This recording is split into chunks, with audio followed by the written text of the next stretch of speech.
Welcome back, everyone. Today we're going to do a mini review of the Mi Robot Vacuum Essential, also known in China as the G1 model. In this video, I'll try to answer the three most common questions that went through my mind when I was ordering this product. And the first one is carpets. Is it able to detect carpets? Yes, the answer is in most cases I've noticed that it can do that, and then hence increases the suction level, which is a good feature to have in this entry model.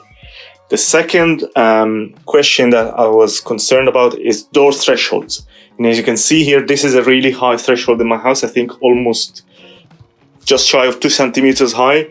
And while the robot struggles a bit with it sometimes, actually it eventually finds a way to climb it and then hence clean that room behind the threshold.